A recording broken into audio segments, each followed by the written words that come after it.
And you have heard that in Mufumbwe, there is a tragedy that has happened. A lot of people have died in Kikonge ward over the gold rush. About 9 people have been confirmed dead. 173 people have been admitted, and some of them have been discharged. My matter is that, is the minister in order to remain quiet without coming to this house to provide solutions so that we avoid further deaths? Because currently the stage is ongoing. We may end up actually experiencing more deaths.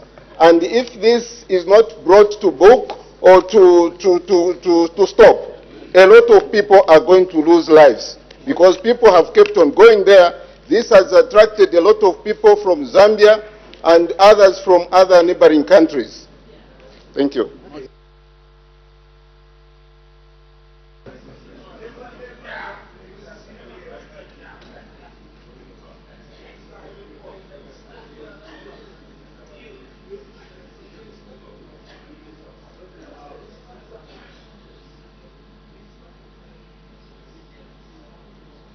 Honorable member from Fumbwe, I don't know whether it's now the Minister of Mines or Home Affairs, but you are talking about the gold rush in Mufumbwe, and that people are dying. So I don't know whether the worry is the gold rush or the people who are dying, because I need to make an appropriate order. Thank you, Madam Speaker. Initially, actually, this matter should have been coordinated to the 2 ministries, the Minister of Mines as well as the Minister of Home Affairs. Because the Minister of Home Affairs is the one which has been providing security in order to curb those people that are going to the mines. The Minister of Mines also, which also is supposed to regulate, is a regulator. So the 2 of them, I don't know how you are going to decide, but this is a matter of urgency indeed. Thank you very much. The issue of this gold rush, I think it's been going on for some time, and we've seen reports from Kasempa, from Mumbwa, from all over. I think the people of Zambia need to be given a status of what is happening on the ground. And in this regard, I will direct that the Honorable Minister of Mines, together with the Honorable Minister of Home Affairs, come to this house and give a comprehensive statement on what is happening on the ground and how these problems can be averted. So the Honorable Minister of Mines, the Honorable Minister of Home Affairs can come back to the house on today's Wednesday. Tuesday next week with a comprehensive statement on how this issue is going to be tackled and how to avert the loss of life that we are experiencing as a country. Thank you. I have permitted the Honorable Minister of Technology and Science to present a ministerial statement. The Honorable Minister of Technology and Science.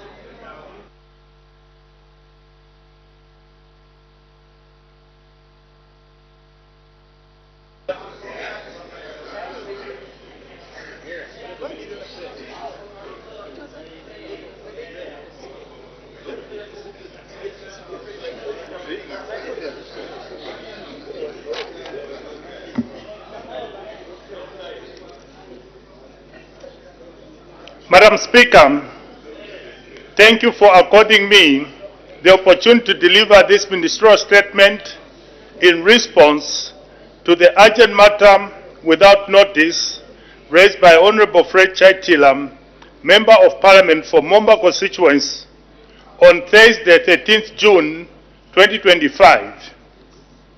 I quote, in part, "We have one network provider by the name of Airtel, whose services will cause harm to the nation if not managed well. We have a situation in which calls are being made, and at any time the call is cut, nurses were not able to get through, putting that mother at risk. End of quote. Madam Speaker, allow me to express, on behalf of government, my sincere regrets to the people of Zambia for the continued poor quality of service that they have been experiencing from some mobile network operators.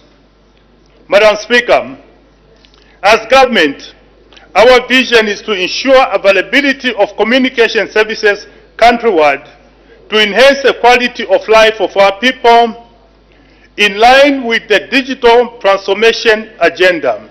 The government aims to put in place adequate communication and ICT infrastructure that will enable all parts of the country, including the rural areas, to have access to quality digital services.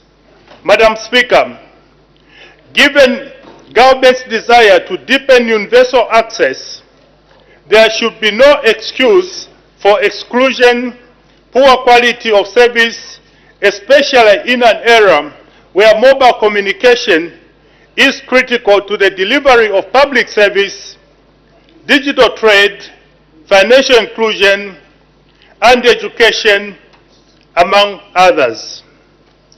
Madam Speaker, the connectivity challenges experienced, particularly with Airtel, include frequent call drops, unstable voice services, poor mobile internet, especially during peak hours, and prolonged outages.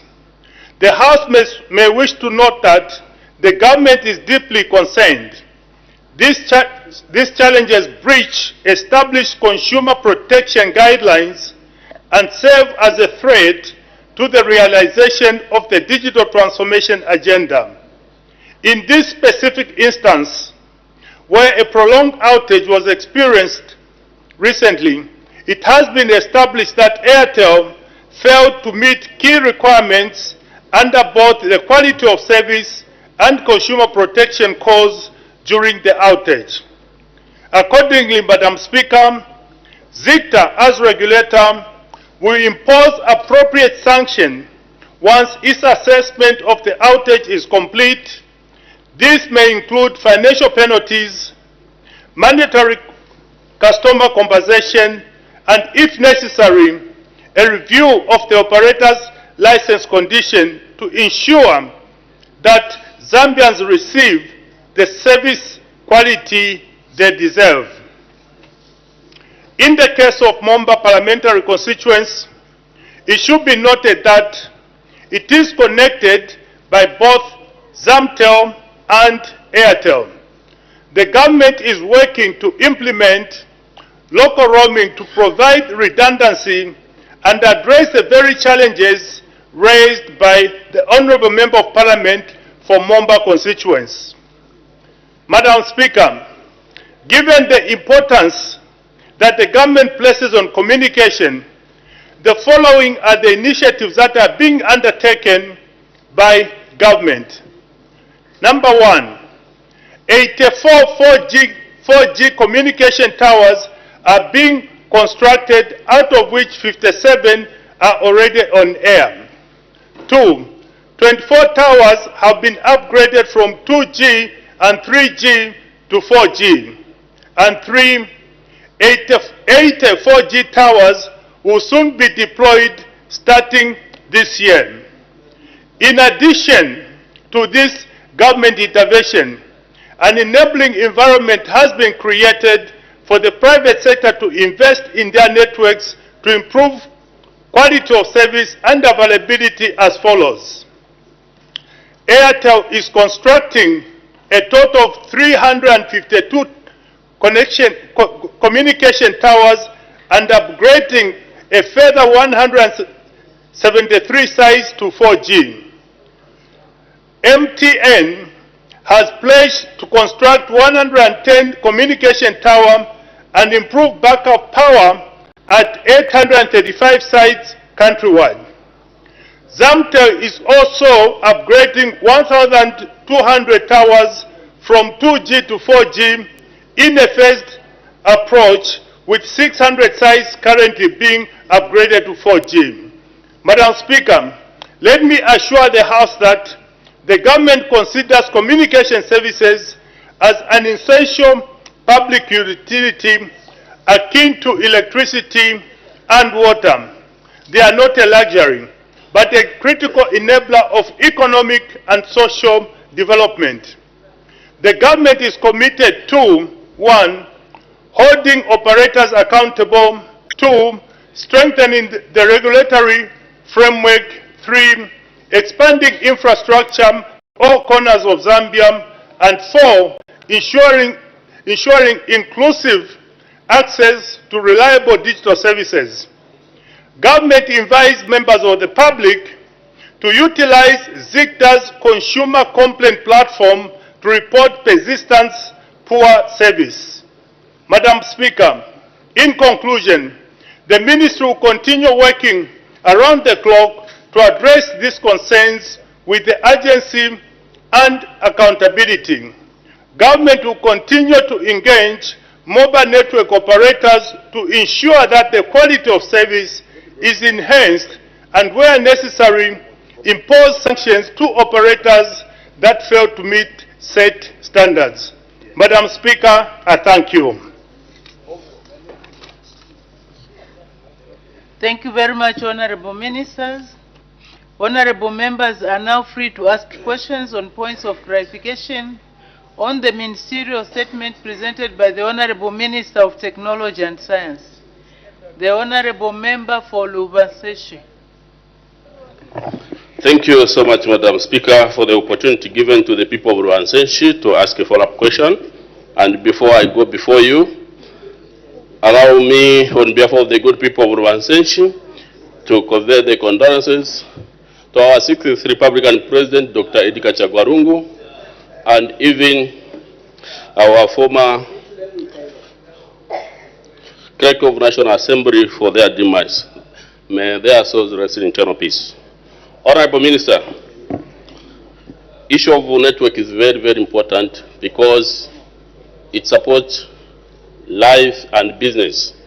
My question to you, what practical intervention as your ministry, which is science and technology, you are putting in place to ensure that more losses in terms of business is really stopped maybe as soon as possible, looking at this issue of Airtel has been going on until people get like fed up. Is there anything that you can tell and assure the people of Lubaseshi and other constituencies that come maybe next month, or maybe come after maybe 3 months, this issue will be the thing of the past? I submit.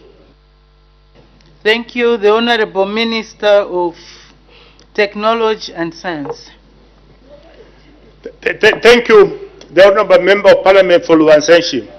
Indeed, government is very concerned on the quality of service and also availability of service to the people in order for them to carry out critical services, including mobile transfer of name, including making those calls, including receiving government services. In the specific case that we have referred to, we have instructed ZICTA to carry out an assessment on the quality of service, and if the operator is found to be at fault, there are specific sanctions that are outlined in law that will be imposed on the operator, including the review of the license. Madam Speaker, I thank you. Thank you. The Honorable Member for Ron. Madam Speaker, I sincerely thank you for the opportunity to ask a follow-up question. Honorable Minister, thank you very much for your statement. And above all, Madam Speaker, allow me to thank the person who brought this matter, Honorable Chajila. Minister, you have clearly indicated in your statement that Airtel actually failed the key requirements, hence the disruption. Believe me, you, Honorable Minister, even when we are speaking right now, these disturbances are still ongoing, where Airtel, they will tell you that you have insufficient balances, and yet you have all the balances. Until you try maybe 6, 7, 8 times, that's when you can call. However, this is not the first time that Airtel is finding itself in this predicament.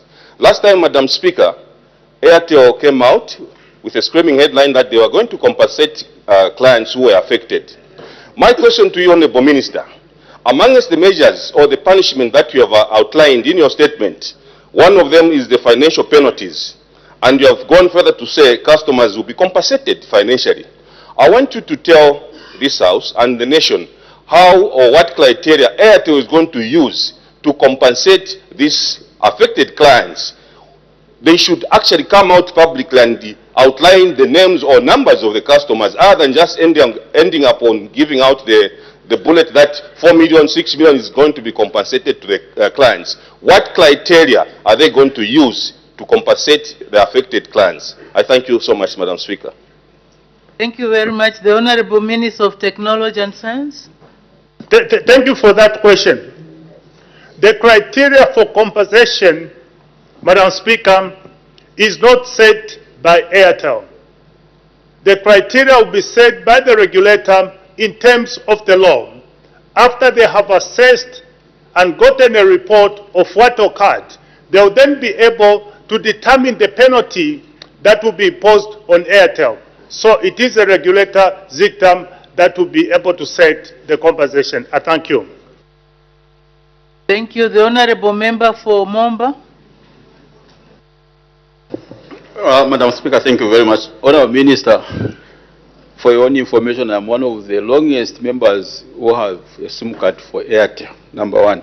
Number two, also, since you talked about the issues of towers, I want to report to you, Honourable Minister, that in my constituency in Momba, Chief John, you delivered equipment almost a year ago to construct a tower. Up to now, no contractor has been on site. And I'm saying that because we have indicated about the towers. But however, one of these I wanted to find out, what is the lead time for your ministry to address such issues as this one when it comes on the floor of the, not on the floor of the House, but when you identify the problem? I'm saying so because this problem has been there for almost 2 to 3 months. And there hasn't been any report from ZICTA, no report from your ministry. So I wanted to find out what is your lead time for your ministry to resolve such a problem when it happens. Madam Speaker, I want to say thank you. Thank you. The Honorable Minister of Technology and Science. Thank you, the Honorable Member of Parliament for Momba, and specifically for raising the point of order. Madam Speaker, in terms of what is the lead time, that's why we have got a regulator to ensure that the parameters that are set under law are followed by the operators. And once they breach those parameters, including the lead time, including notifying customers when the fault has occurred, those are set parameters in law. And therefore, when determining the penalty, it will include how they were able to respond to the fault and whether they were in line with the lead time as set in the regulation. That constitutes the determination of compensation. Madam Speaker, I thank you. Thank you. The Honorable Member for Katombola. Thank you very much, Madam Speaker, for according the people of Katombola who are in a similar situation as Momba to ask a follow-up question to the Minister of Technology and Science. Honourable Minister, communication now is no longer a luxury. People survive on it. Are you considering, Honourable Minister's government, to give us a proper network provider that can service the people of Zambia? Because it's very clear that Airtel has failed the people of Zambia. Are you considering bringing in a provider that can cater for rural areas like Katombola and Momba and provide an effective service? Just to tell you, Honourable Minister, in Katombola, Simango ward, Airtel put up a tower there, a network. There's no network. Up to now, it's not switched on. You call them, you do what? It's very clear that they are not able to afford to provide the services people of Zambia need. Honourable Minister, are you considering bringing us a proper network provider to cover urban and rural areas and satisfy the people of Zambia? I thank you, Honourable Minister. Thank you. The Honourable Minister of Technology and Science. Please, honourable members, let's tone down.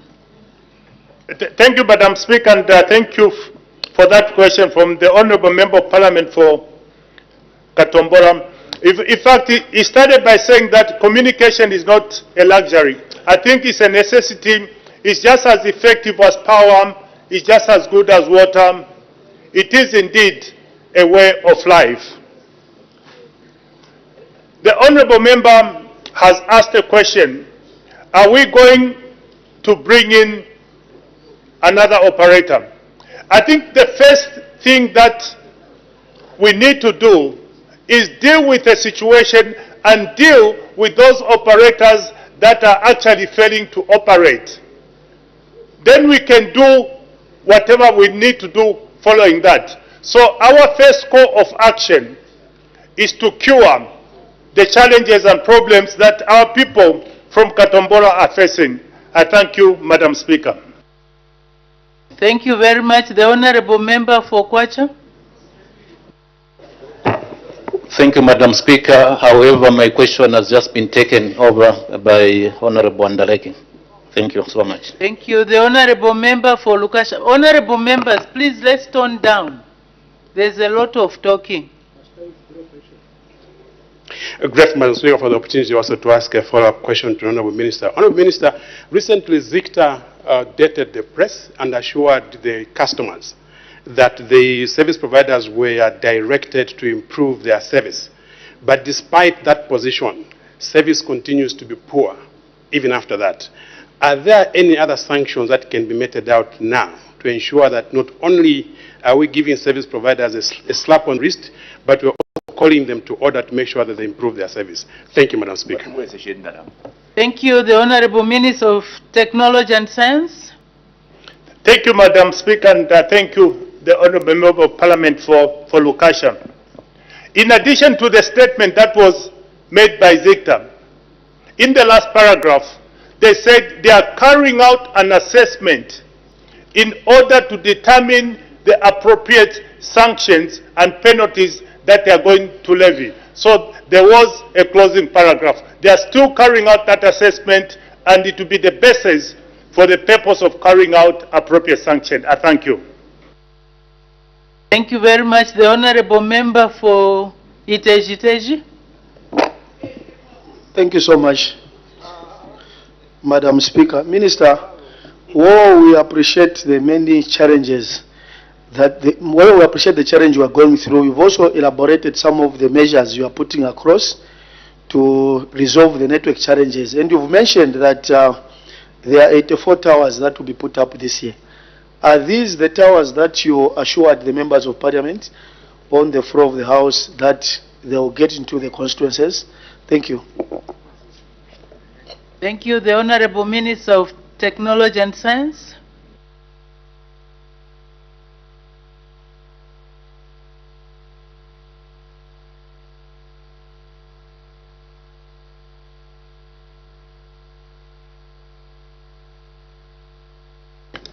Thank you, Madam Speaker.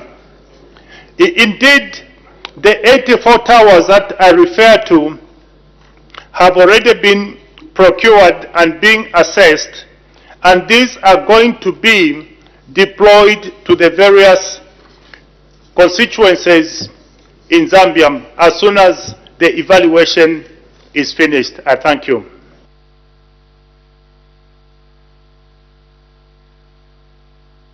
The Honourable Member for Chama North. Thank you, Madam Speaker. Thank you, Minister, for that ministerial statement. Honourable Minister, we can only develop this country if we support our local industries. Zamtel is a state enterprise. So I want to find out from you what measures is your ministry taking to help Zamtel become the #1 mobile provider in this country, taking advantage of the poor services being supplied by these foreign mobile providers. I thank you. Thank you. The Honorable Minister of Technology and Science. Indeed, the Honorable member is right. A number of measures have been taken around Zamtel. And the following are some of the measures that have been taken in order to strengthen the balance sheet of Zamtel, in order to strengthen its operational capability, in order to strengthen its customer base. Number one, Zamtel was lumbered with unprofitable rural towers. These towers that are unprofitable have now been transferred to Zicta to be run because they were running them at a loss. And Zamtel was carrying the burden of those unprofitable towers. Now they are under Zicta, and Zicta is running them. Number two, Madam Speaker, Zamtel and government carried out what we called a debt swap. As a consequence of them carrying unprofitable towers, this was swapped against a tax obligation that Zamtel had owed as of end of last year. And number three is that government supported Zamtel to be able to secure a contract to do 1,200 upgrades of towers from 2G to 4G. And number four, in order to meet its obligations to Infratel, Zamtel gave the building, the old office, to Infratel in order to swap out the debt. And at the end of December last year, Zamtel extinguished its tax obligation, so it doesn't owe ZRA anything. As at the end of December, Zamtel was able to return a profit. As at the end of December, Zamtel no longer works in the corridors of the Ministry of Finance to secure interventions for operations. As at the end of December, Zamtel was the fastest growing network operator ahead of Airtel, ahead of MTN. Now, if that is not enough, what else? You can only say Zamtel, wow.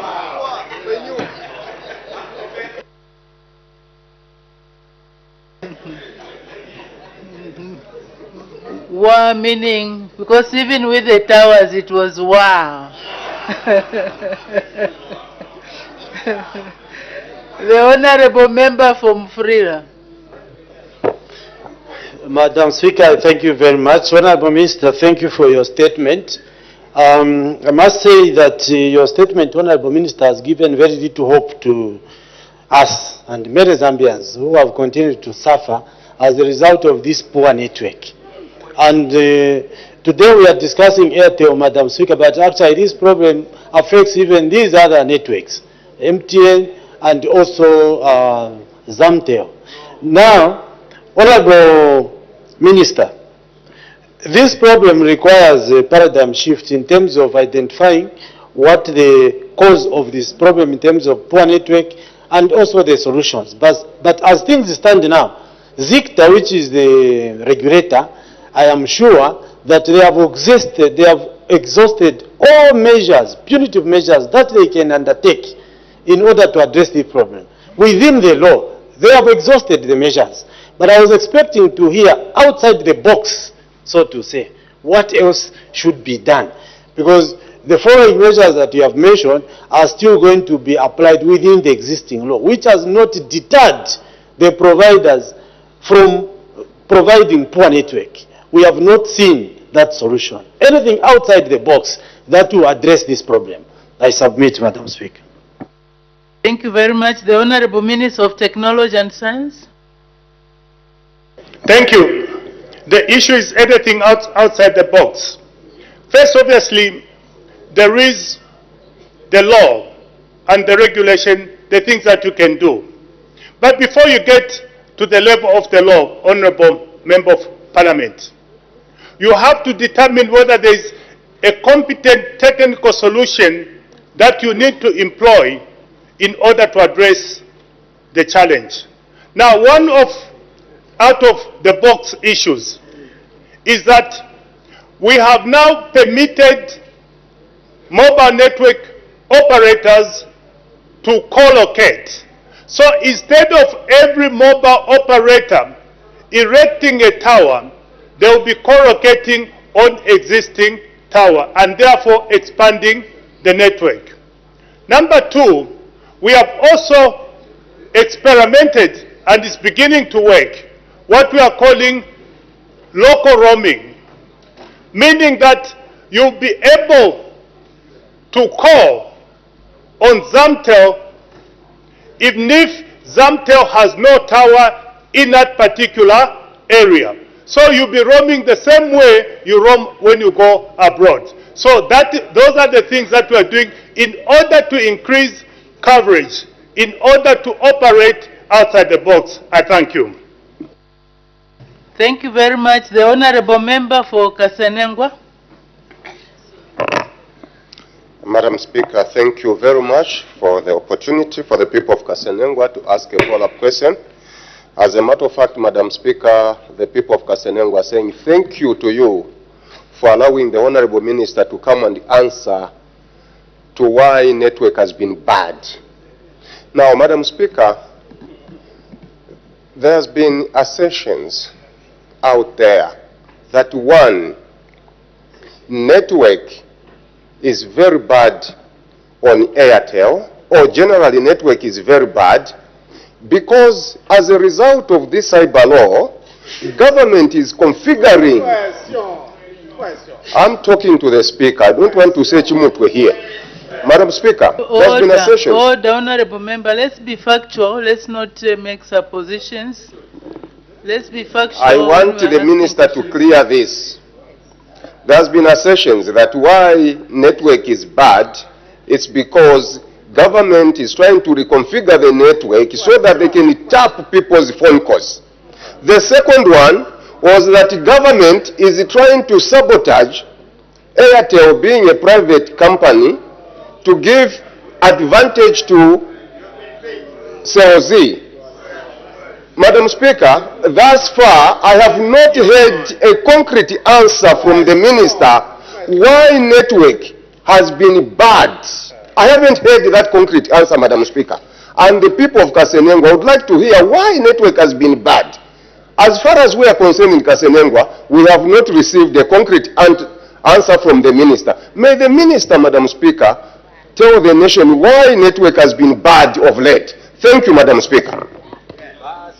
Thank you very much. The Honorable Minister of Technology and Science. Thank you, Madam Speaker. Let me start with the assertion on cyber. The two laws that were passed here, the cyber security and cyber crime, in none of those laws is the word surveillance or unlawful interception included in the law. In fact, in the law it says you can only intercept if you get a court order. Without a court order, you cannot intercept.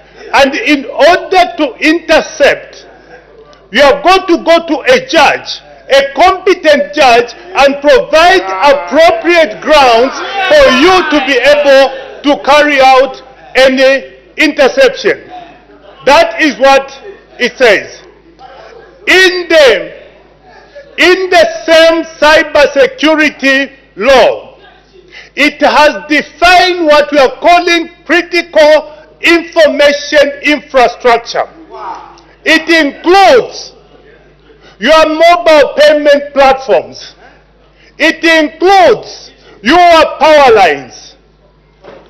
It includes your hospital equipment. What is saying that we need to protect this critical public infrastructure? Imagine the growth of mobile money. The first quarter of this year, mobile money transaction exceeded 500 billion kwacha. That is growth. Yeah, and that is why we need to protect that infrastructure by an appropriate role so that the person receiving that 100 kwacha will receive the 100 kwacha. So cyber law is for your protection, to ensure that you are able to receive your social cash transfer. That is what it is all about. So let's not insinuate, let's not presume. What we need to do is simply acquaint ourselves to the critical provisions of the law and say this section is not appropriate. Then we discuss appropriate, not that I have heard. You can't hear. Law is not about what you hear. Law is about what you read. Yeah. Madam Speaker, I thank you. Thank you very much. I don't know if the Honorable Minister has tackled the second one on the... So the second aspect about what is causing this problem. What are the causes? That was the question. Madam Speaker, that was tackled in the earlier answer, that ZITA is carrying out an assessment and the report will be rendered. And I thought my honorable member of parliament, who is always attentive, had actually paid attention, and I didn't want to continue to repeat for a man who is so attentive. I thank you. Thank you very much. There is an indication for a point of order. Honorable member for Nkana, what's the point of order? Madam Speaker, I rise on the point of order to the minister. I always like factual submissions, Madam Speaker, so that in future we are not misled or we are guided appropriately. In the minister's response, he has alluded to the new law, cyber laws, dictating that law enforcement agencies, in intercepting our communications, who will be going to a competent judge to get an order. That is according to what he has stated here. What, Madam Speaker, the minister has failed to do or tell this House is that according to the interpretation of that law we passed here, following the submissions of the police spokesperson, is that any law enforcement agency will now be able to simply make a phone call to a judge to get an oral order. And there is nowhere that anybody can actually attest. Order, honorable members, please. Let's not debate while seated. Let the honorable member raise his point of order, and then you'll be guided. You don't need to guide and usurp my powers from where you are seated. Madam Speaker, the minister has forgotten to inform the nation that government has actually interpreted the law through the spokesperson who has now indicated to the nation that law enforcement agencies will now be making an oral request to a judge to get that consent, meaning that a consent will now be gotten orally. And you know how difficult it is to get an oral order for one to intercept our communication. Is it in order, therefore, to mislead this country that in the current law, which we just passed now, the cyber law, the law enforcement agencies will be getting that order from a competent judge if in the actual interpretation they can simply make a phone call, pretend to be getting an order, when in essence they will not even be getting order, they will simply intercept our communication. I seek your indulgence as to whether he is not misleading this House. Order, honorable members. First and foremost, honorable members, we are talking about the network, the power, the issue of the reason why the network is very poor in Zambia. the issue of the cyber laws came by the way. It came by the way. In any event, Honorable Member Fonkana, the person who is supposed to interpret the law is the court, not this police or spokesperson that you are referring to. And also, please read the act properly and understand it.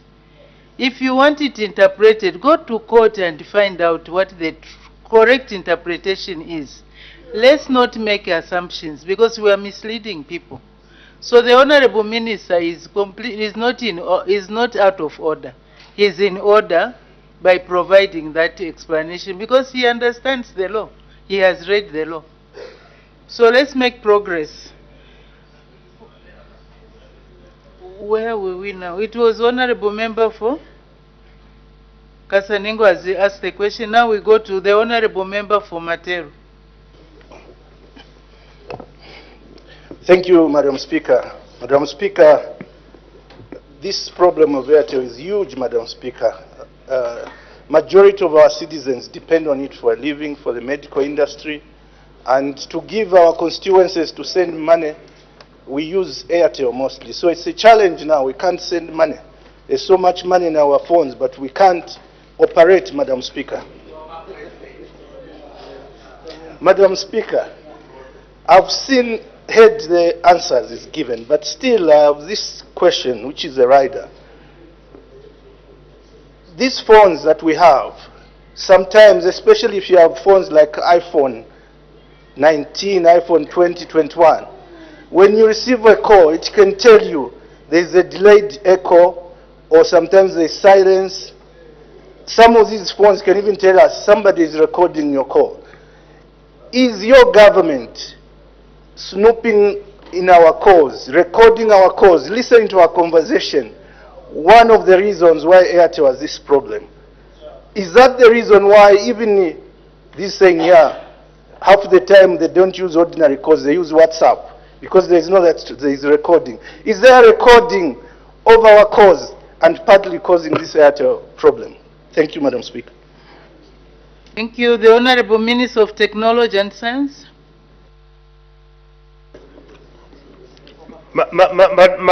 Madam Speaker, the answer is no.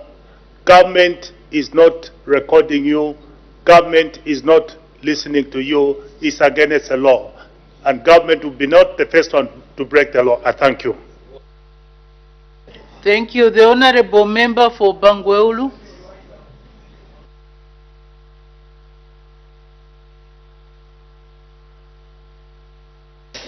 Thank you, Madam Speaker. Minister, I do know that the network failure or the network problem we are experiencing in this country may not be solely blamed on a network provider like Airtel, because these towers and the technology that is used, the transmitters, use energy. Most of the towers are connected to ZESCO, and they are hybrid. They either use ZESCO. In the moment when ZESCO fails, they go to solars. But now, during this period when the sun is scarce, you realize that batteries are not charging. This could be one of the reasons why you are facing this problem, instead of entirely blaming on a network provider like network. So what are you doing, Minister, to ensure that there is 24/7 supply of electricity to this tower so that we can have the network restored? Thank you, Madam Speaker. Thank you very much. The Honorable Minister of Technology and Science. Madam Speaker, last year we experienced perhaps what was the worst drought in our living history. Power availability was below 50% across the country. And that obviously would have impacted communication. But in terms of communication, we were able to make communication available above 90%. And the reason that happened, Madam Speaker, was that the very mobile operators were contributing on a monthly basis to Infratel, which runs the towers, the passive system, to IHS, which runs the towers. They are contributing on a monthly basis for them to be able to procure diesel to run those engines. That is why we had availability over 90% last year, even when energy was under 50%. So the operators made substantial contribution during those difficult times, and they continue to do so. I thank you, Madam Speaker. Thank you very much. The Honorable Member for Kamfinsa. I thank you once again, Madam Speaker. Minister of Science and Technology, you are aware, and I think the reports are with you, that the mobile subscriber base for Airtel has been increasing. So the number of subscribers they had 10 years ago, 5 years ago, is totally different from the numbers that they have today. So there's this overwhelming demand for people to communicate, not only on the Airtel network, but MTN, Zamtel, literally all the networks, people want to communicate. And I want to borrow the words of the MP for Katombora. It's a necessity that people communicate now. Now, given the increased number of subscribers, Madam Speaker, have you established as a ministry as to whether Airtel is investing the correct amount of money to provide the technical support that will provide network to our people? Because it's a software issue, it's a hardware issue. Do they have the capacity to cope with the subscribers that they have? Because we are allowing them to have so many subscribers, yet the network can't load any more subscribers. So maybe, Madam Speaker, we need some guidance on that particular aspect. Is the network able to cope with the number of people that are oversubscribing on the network? I thank you, Madam Speaker. Thank you. The Honorable Minister of Technology and Science. Thank you for that question, the Honourable Member of Parliament for Kamfinsa. In any business environment, as you expand, you must invest. There's no other formula. And as I said in the statement, only this year, Airtel is planting an additional 352 towers. That is called investment, to be able to cater for the expansion that is taking place.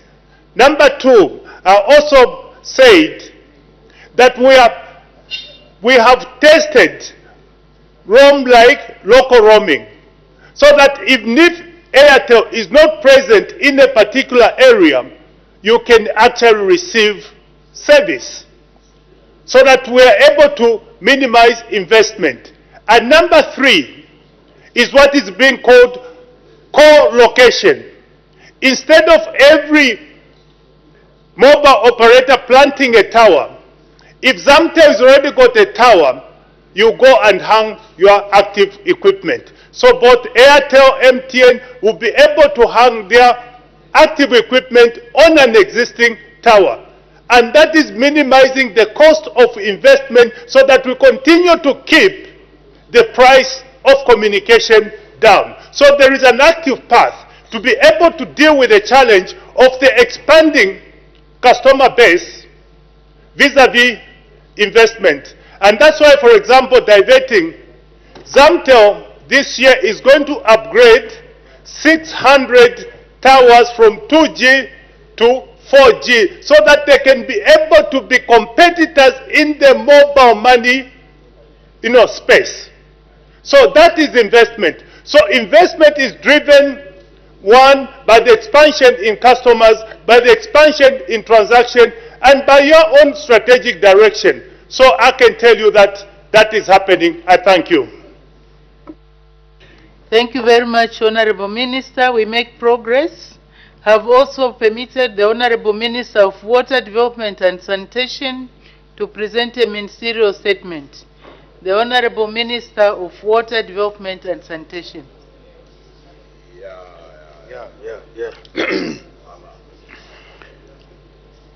Thank you, Madam Speaker, for giving me this opportunity to provide an update on government's ongoing efforts to enhance water supply and sanitation services in Lusaka province. These interventions, Madam Speaker, being undertaken are aligned with Vision 2030, the 8th National Development Plan, and SDG number 6 on clean water and sanitation for all. Madam Speaker, Lusaka currently produces an average of 350,000 cubic meters of water per day against a daily demand of 480,000 cubic meters, resulting in a deficit of approximately 130 cubic meters. Worse, due to the recent climate-induced drought, actual production has dropped further to 265,000 cubic meters per day, resulting in a deficit of 215,000 cubic meters. This growing shortfall highlights the urgent need for sustainable, climate-resilient water solutions. Madam Speaker, to secure Lusaka's long-term water supply, government is undertaking a 4.3 million quarter feasibility study for the construction of a dam in Chongwe district. The study is 70% complete and aims to develop a system capable of saving over 313,000 residents. The dam is designed to store 10 million cubic meters of water with a projected daily abstraction of 45,000 cubic meters. Additionally, through the public-private partnership, Council has approved 2 major projects, one which is the Kafue Bulk Water Supply Project Phase 2, which includes the installation of 100,000 cubic meters per day pumps at Yalonda. 2, construction of a new treatment plant, booster stations, transmission lines, a distribution center, and a dedicated power substation. 2, the Lusaka Waste Water Supply Project, which will be implemented under the Lusaka Water Security Initiative. This project addresses water shortages and groundwater contamination in high-density areas such as Garden House, George Compound, Lilanda, and Kanyama. Madam Speaker, on infrastructure expansion in peri-urban areas, government has allocated 34 million kwacha to the Lusaka Water Supply and Sanitation Company to improve water access for over 50,000 peri-urban residents, contributing to cholera prevention and public health enhancement. Key achievements under this program include installation of a 5-kilometer water distribution pipeline with 4,000 households connected in Garden Park and Makeni Villa in Kanyama constituency. Construction of elevated tanks in Chunga, Matero, and Garden Park. Development of commercial boreholes and supporting infrastructure, again in Kanyama constituency. Madam Speaker, on drought response and climate resilience, to mitigate climate-related shortages, 24 commercial boreholes will be drilled at a cost of 10 million kwacha.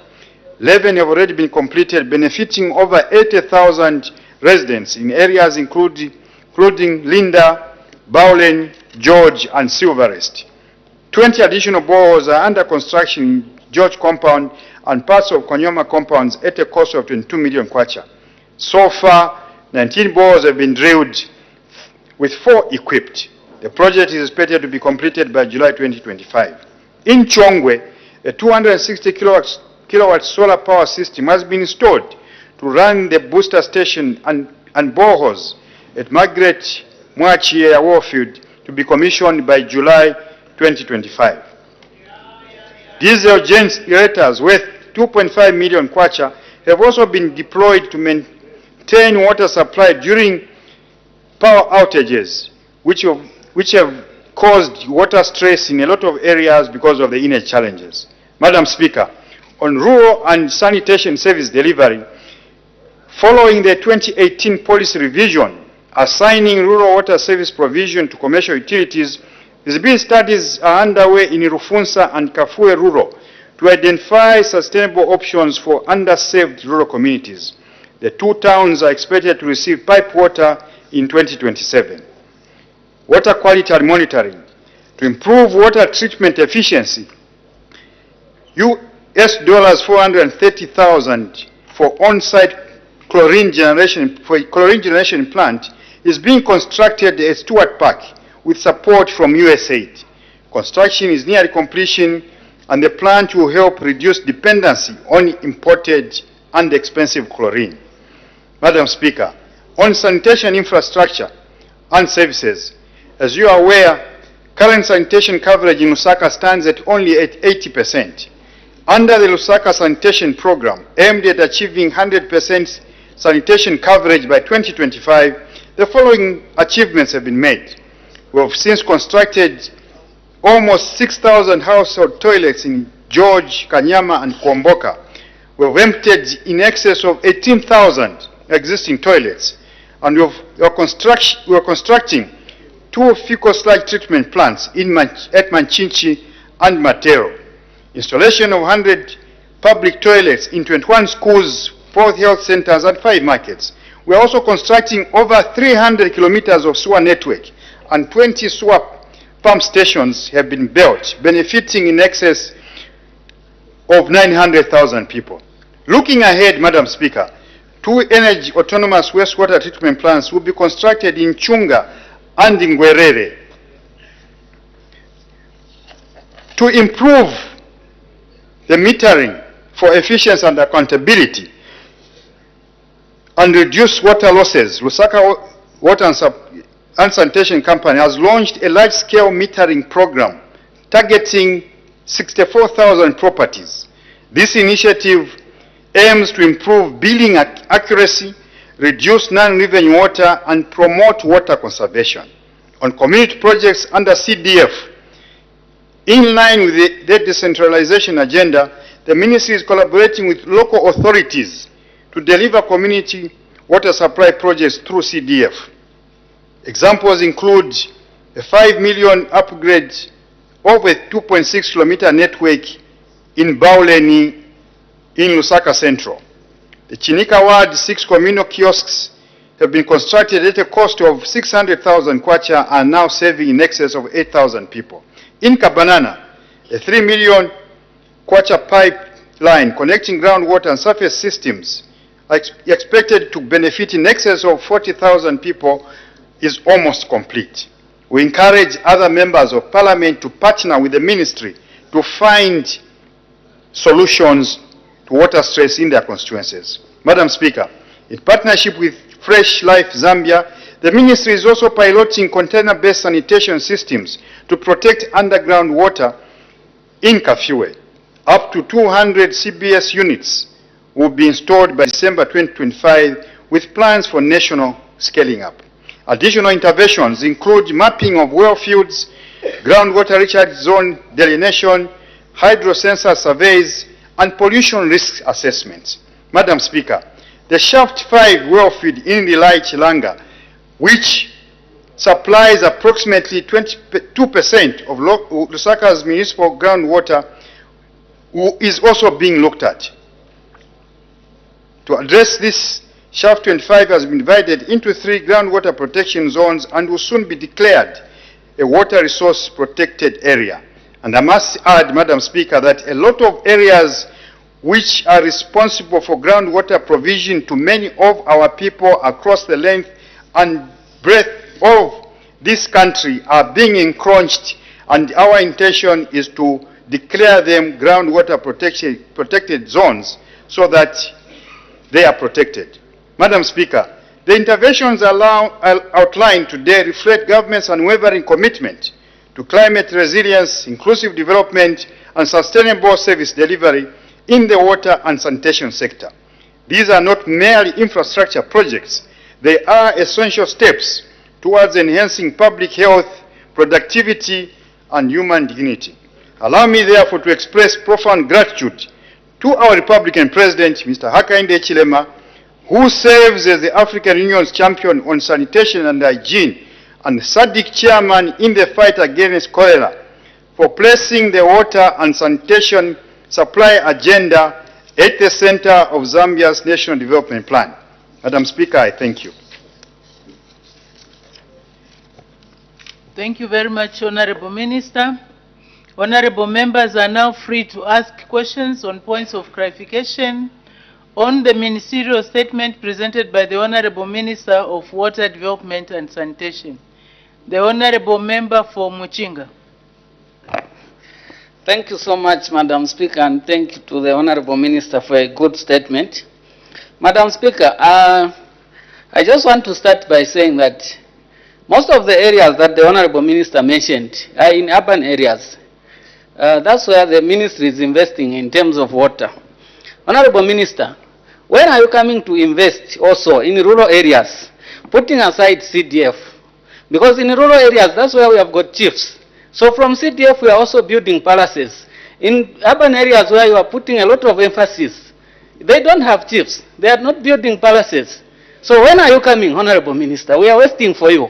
Your men have already been on the ground to do the feasibility study. But now we are waiting for you. Thank you so much, Madam.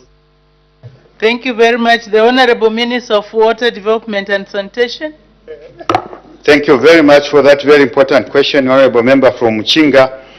Indeed, we will be coming to the rural areas. But mind you, this statement is on Lusaka province, and I mentioned Kafue and Lusaka and Rufunsa rural, including Chongwe, as part of the rural areas under Lusaka province. Suffice to say, I think you are right. Also, when you say our men were on the ground in Muchinga, and when we give a statement on Central Province, we will discuss further details. Madam Speaker, I thank you. Thank you very much. The Honorable Member for Solwezi East. Thank you very much, Madam Speaker, and thank you, Minister, for your statement. Minister, since you're talking about water development in the rural areas, I just want to seek your clarification when it comes to the district water resource department and also the department that looks at water in our councils. They seem to be disjoint in terms of coordination and how they're supposed to develop the water resources relating to the boreholes. Who does what? So in relation to what you have just stated, I want to seek that clarification as to the district water resource development department and the councils, because they seem to be that disjoint. Thank you, Madam Speaker. Thank you very much. The Honorable Minister of Water Development and Sanitation. Thank you very much for that question. And I must agree with you completely, Honorable Member of Solwezi, that initially there was a lot of confusion on who was responsible between our district water officers and officers from the Ministry of Local Government and Housing. I'm glad to tell you that we've since had a lot of meetings with the Ministry of Local Government and Housing, and we've since streamlined the operations. We are working as one now, not only with the council, but also with the commercial utilities. Madam Speaker, I thank you. Thank you. The Honorable Member for Kabwata. I'm grateful, Madam Speaker, for this opportunity. Honorable Minister, in your statement, I would have loved if you had actually mentioned the figures in terms of the construction of the dam in Chongwe. However, my substantive question is, I heard you talk about the constructions of the new sewer lines. We have places in Kawata constituency such as Kamwala, Livala, Chilenje, New Kawata, which have their sewer lines, which their sewer lines were constructed many years ago, almost 50 years or so. And right now, they're actually giving up. Every rainy season you go to those places, you find that they are blocked. So I wanted to find out whether there are any plans to invest in new sewer lines in the areas that I've stated. Thank you. Thank you. The Honorable Minister of Water Development and Sanitation. Thank you again for that very important question. I think my first take on the first part of the question on numbers on the dam in Chongwe may be a bit premature because we are still doing the feasibility studies. After the feasibility studies, we should be able to know the quantums. Madam Speaker, yes, we have plans for that area, but in Lusaka, us working with the Ministry of Local Government and the Ministry of Health, we drew up a priority list, and what was weighing heavily on which place to start were cholera-prone areas. That's why you see Kanyama and those other areas being top on the list. We are definitely coming in Kabwata, in Kamwala, and all the other areas. Madam Speaker, I thank you. Thank you. The Honorable Member for Chiengi. Thank you so much, Madam Speaker. Honorable Minister, through you, Madam Speaker. Honorable Minister, I know the question is about Lusaka, and I've been wondering if Lusaka is Zambia. The reason why I'm saying so, Chiengi was promised water reticulation some years back. Even when this government came into power, we were told that the people are even on the site to start that water project. As I speak, there's nothing.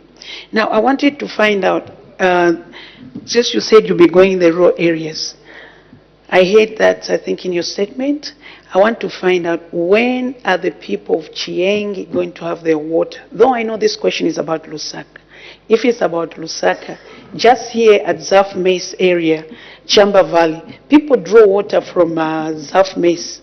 When are you going to fix that problem? I thank you, Madam Speaker. Thank you. The Honorable Minister of Water Development and Sanitation. Thank you very much for that important question again. I'll start with Chamba Valley. As I said already, we have a deficit of about 215,000 meter cubed a day, and they have outlined measures to ensure that we resolve this gap. And the people of, obviously, Chamba Valley will have water very, very soon. I also take the liberty, Madam Speaker, to answer the Honourable Member of Parliament for Chiengi, because I'm aware of what's happening in Chiengi. I think she should be one of the proud members of Parliament, because we since signed a contract to bring the first water supply system in Chiengi. And this project should be starting next month. However, for the complete details, I would have loved to discuss it when we are discussing your province. But since you've asked it, if you asked this question, maybe let me invite you for specific details about this project. But suffice to say, I'm aware that we have very advanced plans for Chiengi. Chiengi will have water very, very soon, for the first time. Madam Speaker, I thank you. Thank you very much. So, Honorable Member for Chiengi, please, you've been invited for a cup of tea to go and get more details. The Honorable Member for Wengwa. Thank you, Madam Speaker. Honorable Minister, the population here in Lusaka is growing on a daily basis, and we've had only one line of supply to Lusaka from Kafue River, and the water levels in Kafue River are dwindling, and we no longer have enough water in Kafue River. Even we, the cattle keeper along Wengwa, we are struggling to drive our animals to go and drink water, because the water levels have really gone down. Now, Honorable Minister, is there any permanent solution, knowing so well that the underground water here in Lusaka is contaminated? Is there any permanent solution whereby if we lose this water in Kafue, are we going to have a permanent reservoir which will start supplying maybe Kafue and Lusaka in near future? Thank you very much, Honorable Madam Speaker. Thank you very much. The Honorable Minister of Water Development and Sanitation. Madam Speaker, let me thank my fellow Member of Parliament from Wengwa for that very important question, and let me agree with him quickly that yes, indeed, the population is growing, and as the population grows, the demand for water also increases. Actually, the demand for water and sanitation services also increased. But let me also quickly correct him that the blanket statement that groundwater in Lusaka is contaminated is not true.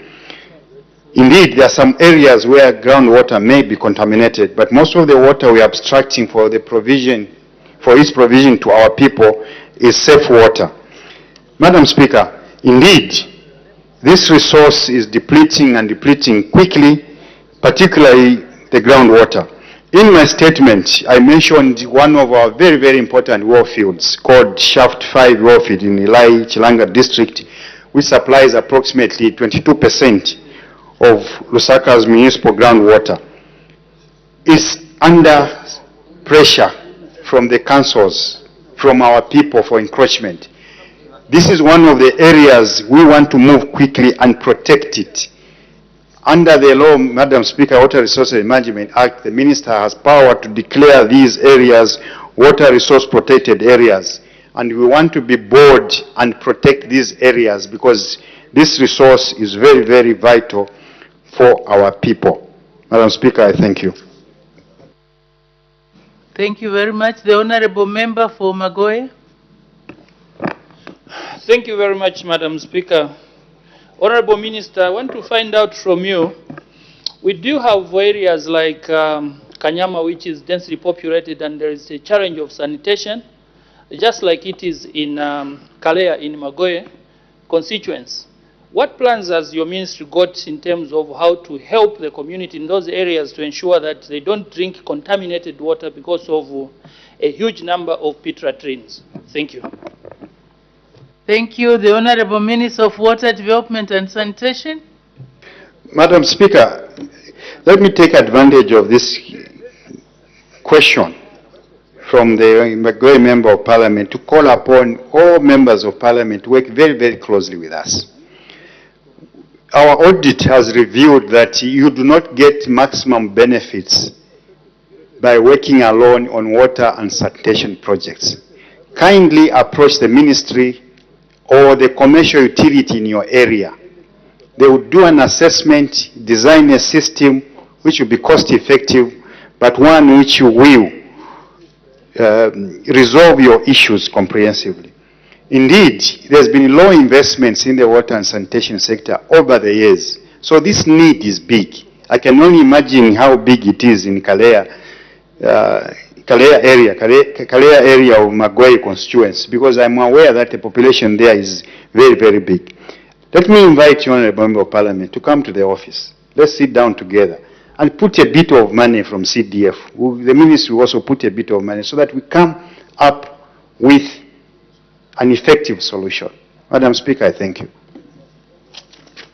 Thank you very much. The Honorable Member for Chipili. Thank you, Madam Speaker. Although my question is similar to my comrade, Honorable Member, who I've just asked, but I want to find out from you, Minister, in your statement, you stated that there are some areas where you have put boreholes. Now, most of these areas, our common compounds, they are pit latrines. How have you taken care of that to ensure that they are drinking safe water? Because when you go there in some of these compounds, there are pit latrines everywhere. Thank you. Thank you. The Honorable Minister of Water Development and Sanitation. Thank you very much, Member of Parliament, for this question. Indeed, as my colleague from Wembwa stated, there are certain areas, obviously, which are contaminated, and we are trying to avoid these areas. Remember, the ministry tests underground water, not just for quantity, but for quality. I'll give you an example in Bowland. Most of the water, underground water in that area is contaminated. So, working with the Minister of Foreign Affairs, we are providing surface water. So we are pumping water to a reservoir in that area rather than drilling boreholes. Further, most of these areas where there are a lot of pit latrines, we are avoiding, in fact in Kanyama as well, we are doing a similar system. Most of these places where we believe and we have tested the water, underground water to be contaminated, we are not drilling boreholes. We are providing water, surface water, into the storage systems and obviously into the distribution systems. As to the pit latrines, that's on the sanitation side. Again, in my statement, I was very, very clear that indeed, we are trying now to transition to waterborne facilities. But this is a long process. What we have done immediately where we cannot provide these water facilities is to empty the toilets. Madam Speaker, I thank you. Thank you. The Honorable Member for Feira. Thank you, Madam Speaker. And thank you, Minister, for your ministerial statement on water supply in Lusaka province. Minister, in 2023, I did ask a question to your predecessor and concerning the piped water supply. At the moment in Feira, We only have the Boma, which is like 10% receiving piped water, the rest is boreholes. The answer was that there was an assessment going on, which I can confirm was done by December 2023, in order to provide piped water in view of availability of water both across the country and within FERA. He said that after the report is out, then government will move in to provide that service. Are you aware about that report? And if you are, when is that project going to start in FERA constituency? I've noticed also you have not mentioned, you mentioned Chongo and Rufunsa, but you haven't said anything on FERA. I thank you, Madam Speaker. Thank you. The Honorable Minister of Water Development and Sanitation. Thank you very much, Member of Parliament, for FERA for that important question. Yes, you approached my predecessor, and I can tell you that he did a very comprehensive handover notes. So I'm aware that an assessment was done in that area, and this government is moving very quickly to ensure that FERA also has water. Maybe let me also mention this, without giving a very firm commitment. We will be able to discuss with each member of parliament very, very soon. Madam Speaker, the good news is that we are looking at providing a water supply scheme in each constituency. So currently these arrangements are very, very advanced, and I would urge every member of parliament in this house to look at his area where the most need will be. And before the end of this year, you have this pipe water scheme. This government is working. Madam Speaker, I thank you. Thank you. The Honorable Member for Lukasha. Grateful again, Madam Speaker, for giving me the opportunity to ask the Honorable Minister a question. Honorable Minister, thank you very much for the comprehensive statement you have given on the floor of the House. I just want to find out, Honorable Minister, there is a major supply line from Kafue to Lusaka under the recently constructed pipeline, which unfortunately is being interfered with. There are people who are constructing structures, illegal structures, right on top of the pipe itself. I want to find out what is government doing to prevent this illegal constructions from resulting in the catastrophe. Because if you drive around Kafue Road on the left side after Mapepe going to Shimabala, you find that people are actually constructing right on top of the pipe itself. Thank you, Madam Minister. Thank you. The Honorable Minister of Water Development and Sanitation. Thank you very much, Council, for that very, very important question. Very important question. That line is the biggest line for water conveyance from Kafue River to Lusaka. That's the first phase. Remember, I mentioned that we are looking at a second phase, 100,000 cubic meters a day. That area which is being encroached is the same area where this second line is expected to be constructed. We have written to a lot of, because there are some people who allegedly have some documents in that area. We've written to all the people in that area to warn them that their structures will be brought down. Maybe let me take advantage of this space to warn all encroachers around water and sanitation facilities that the full, wrath of the law, force of the law, the full force of the law will be applied where they are in direct line of our construction space. We will bring down these structures. Madam Speaker, this is a very, very serious matter. When you see blockages in some areas, Monali, Yunza area there, it's because of people who've constructed in wrong places, thereby blocking the water and sanitation services. I think we should come as a country to say water and sanitation. You say water is life. We should be able, without any apologies, to bring down this infrastructure for the good of the many people, not a few who are encroached these places. Madam Speaker, I thank you. Thank you. The Honorable Member for Kanyama.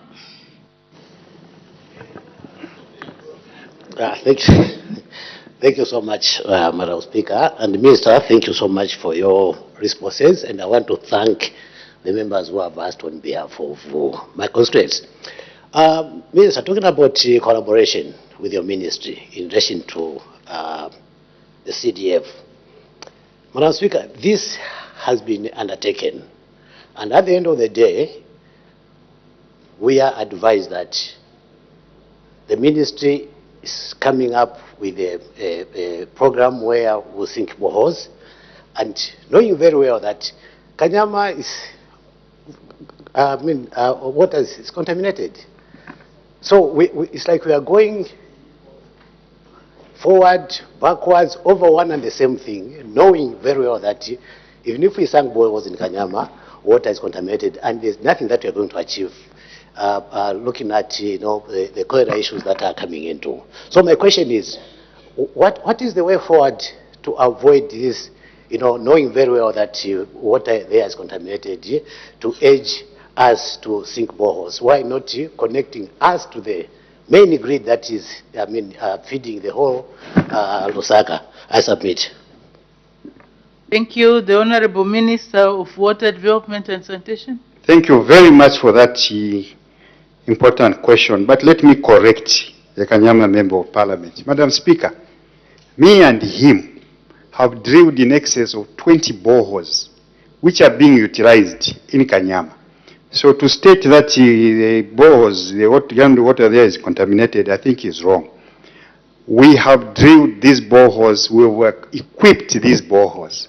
I dare say, Madam Speaker, because of this water provision, and actually as well as the emptying of the latrines we did, as well as the improvement of the sanitation facilities we did, I'm proud to say we prevented cholera in that area by and large, working with this same Member of Parliament. Madam Speaker, I thank you. Thank you very much. The Honorable Member for Chikankata. Thank you, Madam Speaker, and thank you, Minister, for your good statement. Minister, in your statement, you shared with us the long-term intervention for water supply in Lusaka Province. However, Minister, in Lusaka Province, we have a challenge of water, especially where I live. We go for 3 days without water. What short-term intervention are you going to provide to Lusaka Province? I submit. Thank you. The Honorable Minister of Water Development and Sanitation. Madam Speaker, as I said already, yes, indeed, we recognize there's a huge deficit in excess of 200,000 cubic meters a day. This deficit is what we are working on. Further, Madam Speaker, maybe let me bring another angle to this. Most of these areas where colleagues, even colleagues here, are able to afford water, we are trying to inviting private sector in water infrastructure. This may attract a slightly higher tariff, which a lot of us here are able to meet. So it's one of the ways we think that you should be able to meet the deficit. Further, obviously, to encourage everybody that soon and very soon we should be looking also at increasing the tariffs in this sector if we are to construct new infrastructure, if we are to provide better quality service, if we are to maintain the old infrastructure. Madam Speaker, I thank you. Thank you. The Honorable Member for Mbavala. Thank you so much, Madam Speaker.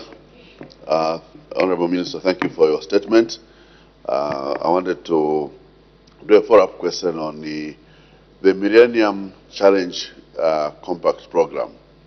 This was a mega program that developed another water line for Lusaka from Kafue into Lusaka and distribution lines into many compounds such as Mutendere and others. And a second phase of the program was agreed and was supposed to come in to support other compounds such as the Kanyama and many others so that we could continue to boost our water situation. What has happened to this second phase of the Millennium Compact Fund? Could you shed some light and the way forward? Thank you. Thank you. The Honorable Minister of Water Development and Sanitation. Thank you, Madam Speaker. Thank you to my colleague from Bawala.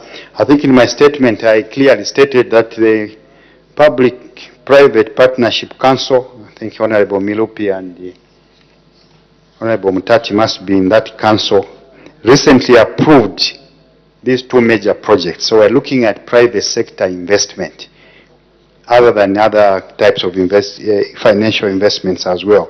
So where we are is that the council has approved the designs. Most of the designs are already there. By the way, Madam Speaker, this is a very, very good project because in phase 1, the intake was even constructed. So most of the costs will be on the line, booster stations, maybe expansion of the treatment plant.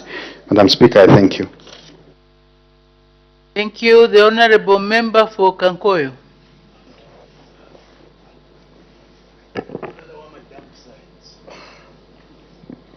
I thank you very much, Madam Speaker.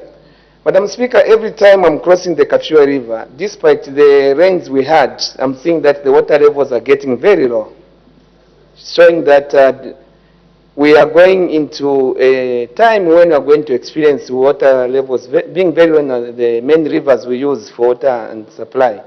Honorable Minister, what plans does your ministry have to encounter that challenge ahead of us? I thank you. Thank you. The Honorable Minister of Water Development and Sanitation. Thank you, Kankoyo.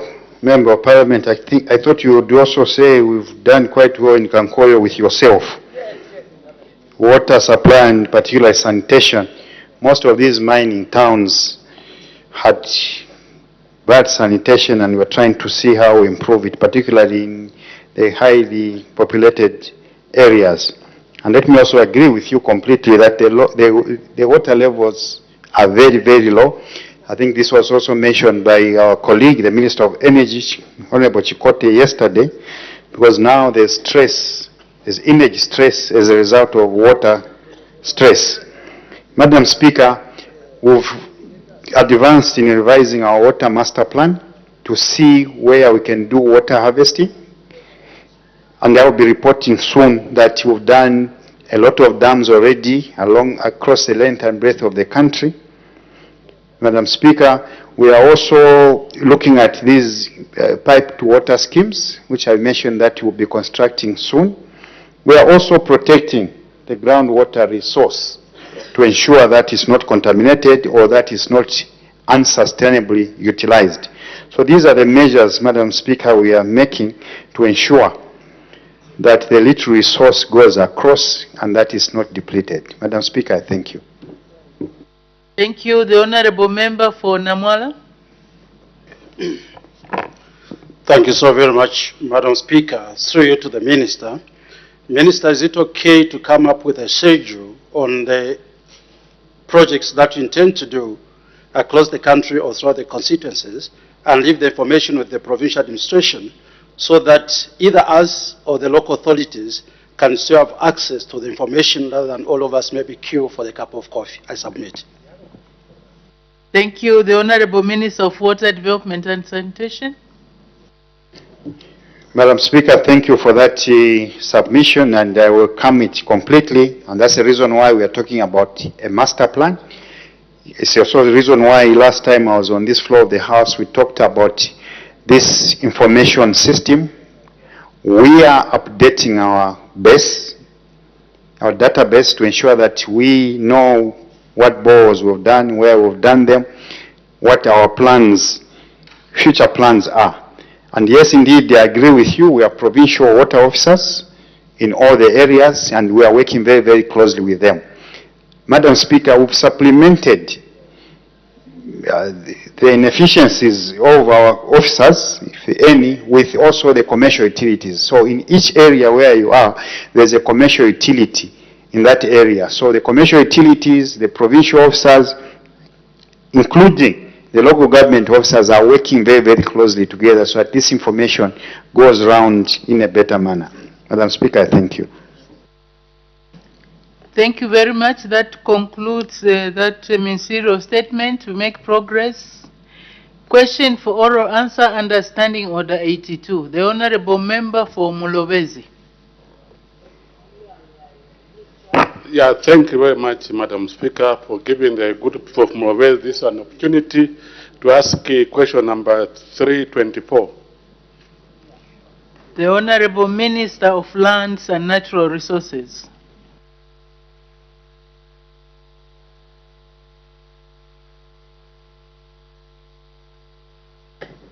Thank you, Madam Speaker. Madam Speaker, the Honourable Member of Parliament is asking the Ministry whether A, the government is aware that about 10,000 people are currently being evicted from a 402,000 hectares piece of traditional land in Mulobezi Ward, in Mulobezi Parliamentary Constituency, by a foreign investor trading in timber. B, whether the consent of the Barozi Royal Establishment was obtained before the title was issued to the investor.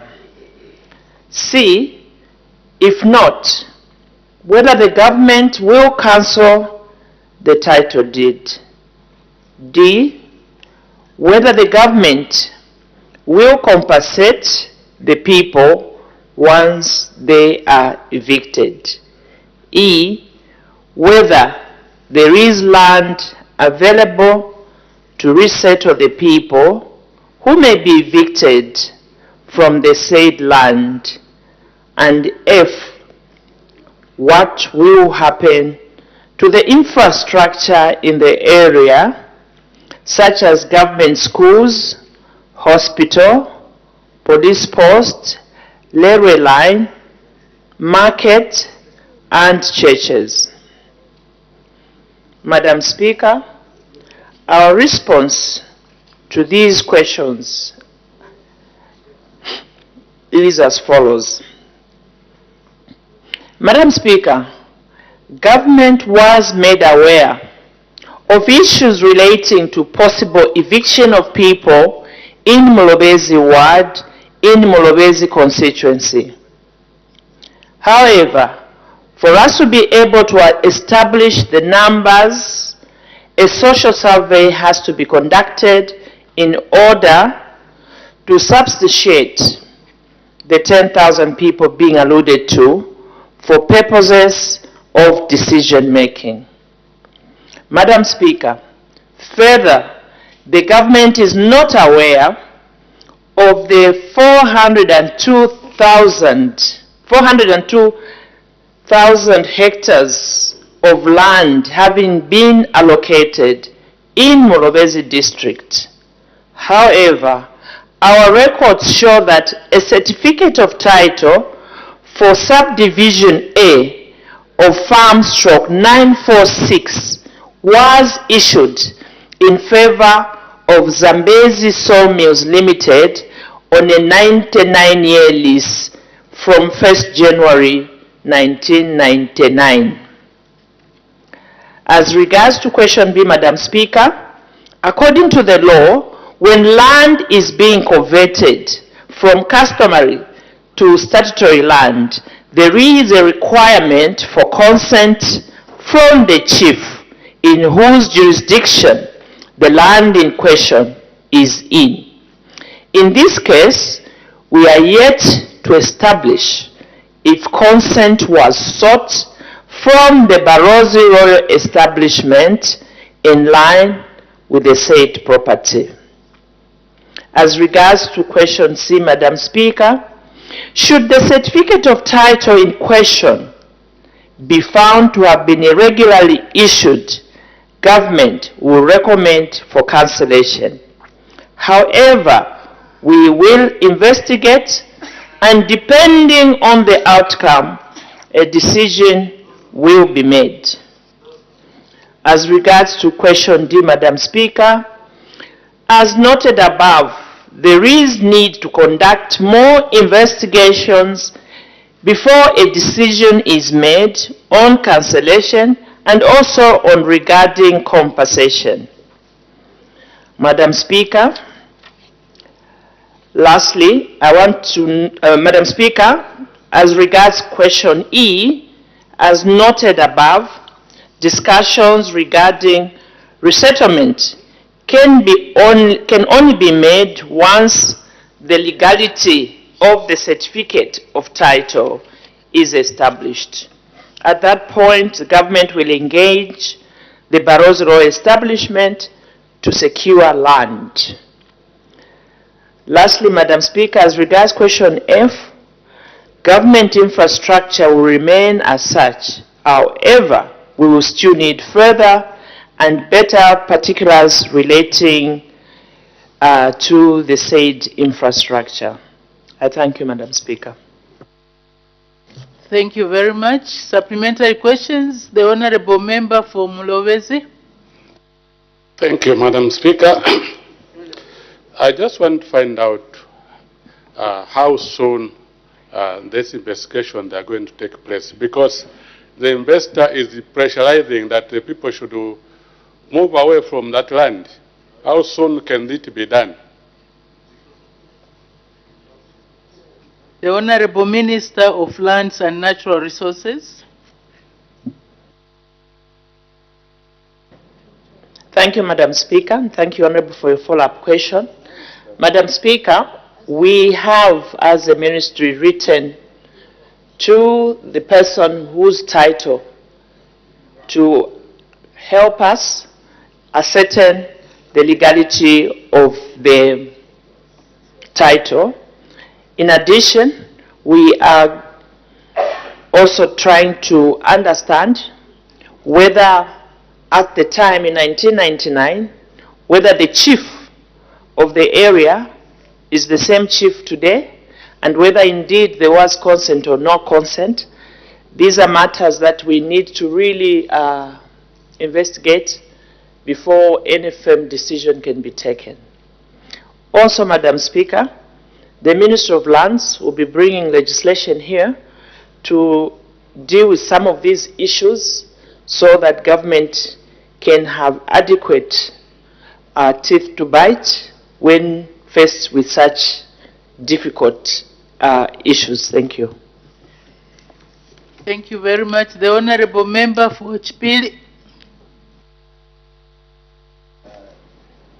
Thank you, Madam Speaker. Honorable Minister, I'm sure the Honorable Member wanted to know, to find out and to know so that he can give the information to his people. And I'm sure that you had received this question beforehand. Why did you not just say the ministry is not ready to answer this question? Thank you. The Honorable Minister of Lands and Natural Resources. Thank you, Madam Speaker. Madam Speaker, when you look at the question and you look at the question that was asked, is talking about land to the extent of 400,000 plus. And that kind of land is as good as a small country in some areas, regions of this world. And the title that we have is to the extent of 4,072 hectares. And that itself tells you that it's a different, I could have easily said we're not aware, and I could have not given any further information. But we have tried to come with something, knowing that we are aware that there are issues in Mulobezi. And you also, if you look at the time, 1999. And so one also wonders what could have happened in all these years. So members must appreciate and give us time so that we do not mislead this House. Thank you. So maybe just by way of providing further information, this issue, or the Honorable Member for Mulobezi wanted to raise it as an urgent matter without notice, but he was advised to put in an urgent question. The worry is there are these 10,000 people who are going to be evicted, and I'm sure what the Honorable Member for Mulobezi would want to hear is what is the government doing in order to avert this situation. I think that is the issue. So maybe as the Honorable Minister answers the questions, she addresses that aspect as well. The Honorable Member for Mulobezi. Thank you very much, Madam Speaker. It's true, the people of Mulobezi, they want to know exactly what is the government doing about it, because the investor is busy pushing them out of their traditional land. They want to, is there any protection for them? The area, the area chief there had written letters to your office, which I took in person. He hasn't got a response up to this time. Can you have an assurance that these people are not going to be removed from their traditional land? Thank you, Madam Speaker. Thank you. The Honorable Minister of Lands and Natural Resources. Thank you, Madam Speaker. Madam Speaker, it is very important to note that when one is issued with the title, one would assume firstly that a social survey was done. Two, one would also assume that the area chief may have consented, looking at the time that this company has been in the area. Now, we are all aware that when a title is issued to a person, after a social survey is conducted, and if there are people there, the investor, working with government at that time, would have then resettled those people, either the same land on agreement or to another piece of land. Now, this is why it's important for government, first of all, to ascertain how this title was issued. Now, the issue of the 10,000 people, I have indicated that we need to do a social survey to really find out. Now, when a matter like that, if I have a farm and have a title, and there are people on that farm who are squatting, if they are called squatters, it is not the job of the Ministry of Lands to go and evict a particular person on a piece of land that one has a title to. It is the job of the Ministry of Lands to ascertain whether indeed that title is genuine in the first place, so that if it's not genuine, then we can recommend cancellation. But if it is genuine, then we would advise the people that are affected to go to court. And these are some of the challenges that we have been facing over matters of past decisions, which of course are still our responsibility in a way. But I think that, first of all, the traditional authority, if indeed that is their land, it was taken erroneously or whatever the case, they have a right to take the matter to court, to challenge the issuance of that title. And at that point, the courts are going to make a decision as to whether it is true that that title was erroneously issued, or whether it was fraudulently issued. So as it stands now, there are various arms of government within the district of Mulobezi that should help the Ministry of Lands. As a one government police, there's the police, there's the district commissioner's office, there's even the traditional authority. For what I see, I have a letter, yes, which shows that this land was sold by Zambezi Sawmills to a new investor.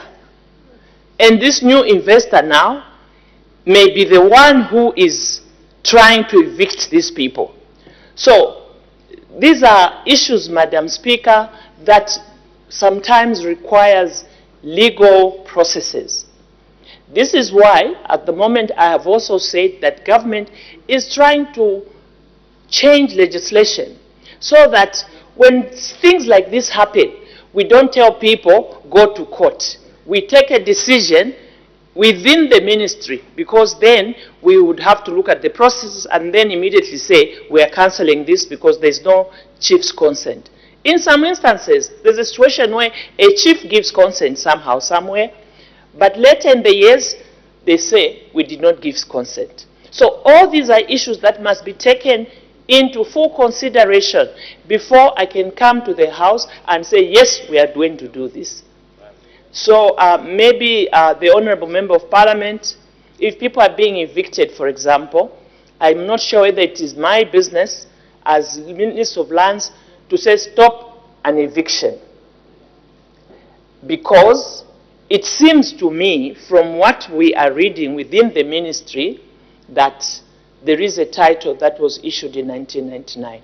So, yes, I know this issue is emotive, and yes, we should all be working together to do something about it. But I would also like to appeal that the various government departments that are in the district must also help us. There's the police. The matter can be reported to the police, and the police can advise whoever is doing the eviction to hold on until the ministry comes back to validate that license or title. Thank you, Madam Speaker. Thank you. The Honorable Member for Lundazi. Thank you, Madam Speaker, for giving the people of Lundazi a chance to ask a follow-up question.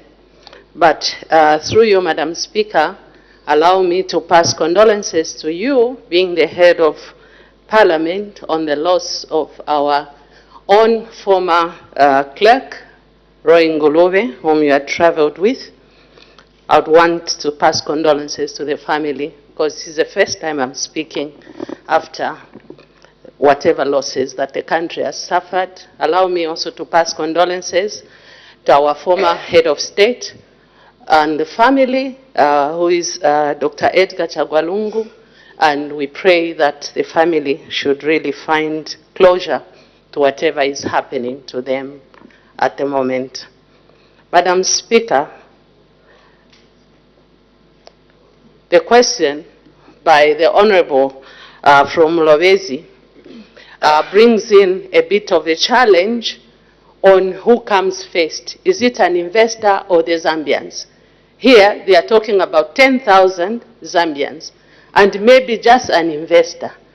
In this case, Madam Speaker, I wanted to find out, when the minister speaks, she gives policy direction on what to do and what can be done by the Member of Parliament.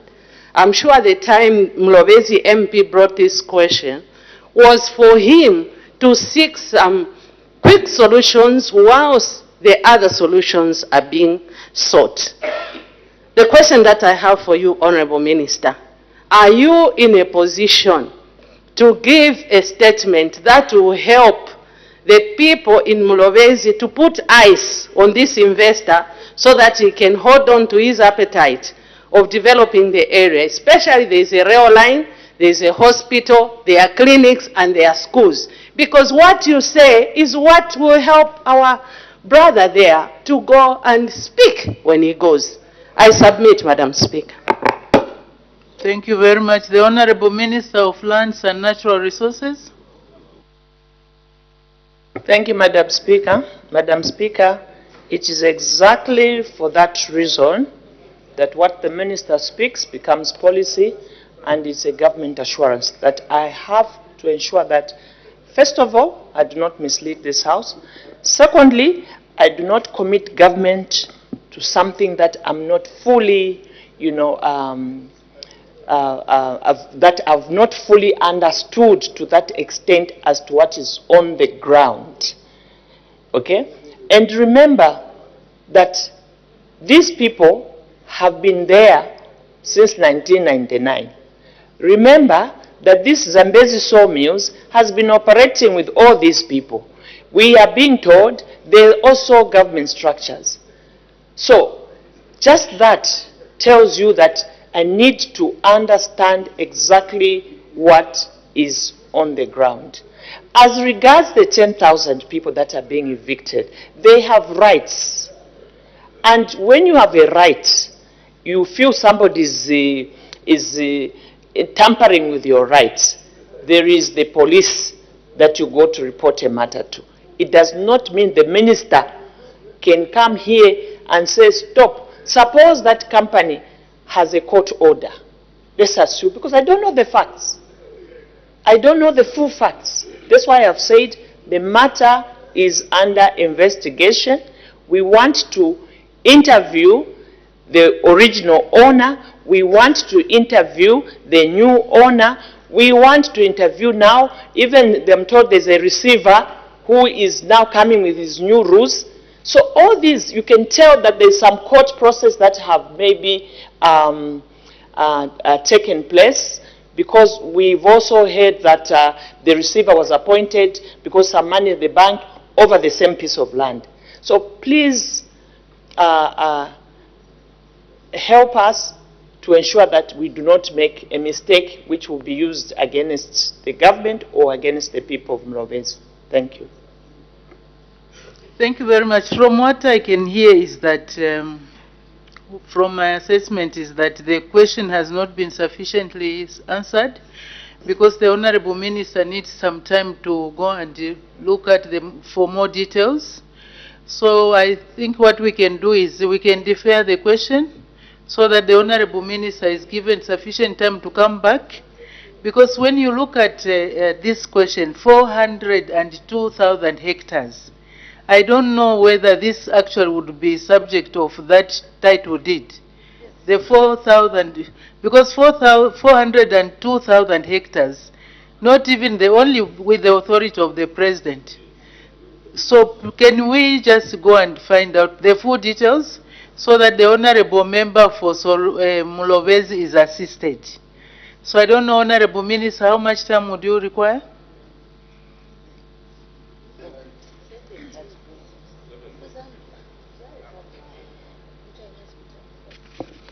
How much time do we require? Maybe a month? Okay, I hope we will not be adjourned by then. Before we adjourn, Madam Speaker. Maybe a month won't be sufficient. Today is the 18th. So 18th July, will that not be sufficient time? Is that 1 month, Madam Speaker? Yes. That's 1 month. I don't know Yes, whether it Madam falls Speaker, on a if it's Saturday 1 month, yes. Yes, Madam on Speaker. what date is it? On what day? We can give you a Sunday and then you... Come on Sunday. Or it will be a Friday, so Friday is fine. So let's try. If the Honorable Minister is not ready by that time, a then he month can is okay, advise. Madam Speaker. Thank you very much. Thank I appreciate that. Thank you. So let's then leave that question. We can go to the next question. Question for oral answer, understanding order 80. The Honorable Member for Chadiza. Thank you very much, Madam Speaker. People of Chadiza are asking question 325. Thank you. The Honorable Minister of Education.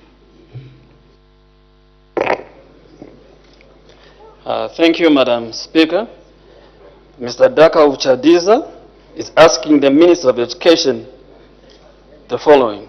A, whether the government has any plans to construct the following infrastructure in schools in Chadiza district. 1, science laboratories. 2, home economics units.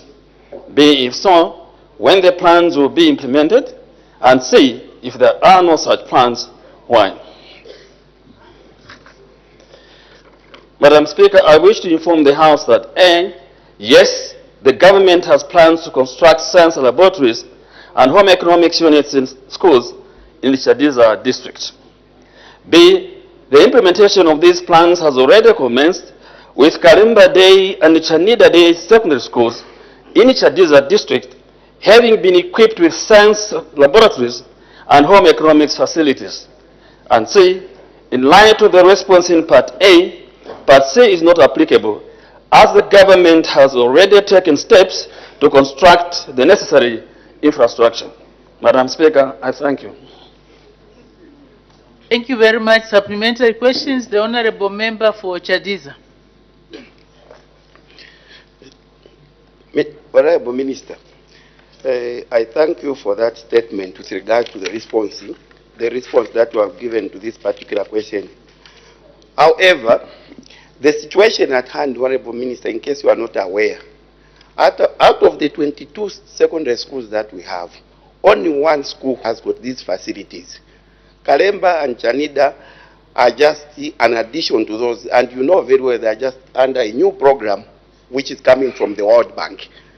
Honorable Minister, you know very well how important science laboratories are to students who are preparing their careers, especially with regards to those who become scientists, and knowing very well that science is the backbone of our community. Everything relies on science. Are you trying to tell me that students who are coming from my constituency, looking at the situation which is at hand, are going to be excluded from becoming scientists? Because the situation is so pathetic as it stands now. Therefore, this will take me to the question now. What short-term interventions have you put in place to ensure that students from Chadiza districts are not disadvantaged with regards to science exams? I submit, Madam Speaker. Thank you very much. The Honorable Minister of Education. Thank you very much, Madam Speaker, and thanks a lot, my colleague there. Yes, I sympathize with myself and yourself, because these are, again, legacy problems. That is why we have to start. And I think that, indeed, many laboratories we don't have. And this is why we are beginning with the help of World Bank, and that is where these schools which are being, we are putting laboratories are coming from. So really, I feel what you are feeling as well. Yesterday I was at the University of Zambia. I saw dilapidated laboratories. And I was thinking to myself, so how do they do experiments in such a situation? So it is really something which is very hard to explain. We went to sleep as a country, that I can tell you. And now, but we cannot be crying every day. We just have to start from somewhere. And unfortunately enough, that somewhere is not good enough, I can admit. Thank you. Thank you very much. With that gloomy picture, I don't know, the Honorable Member for Chadiza, do you have any other question? Madam Speaker, it's quite difficult to proceed with regards to how the response is coming.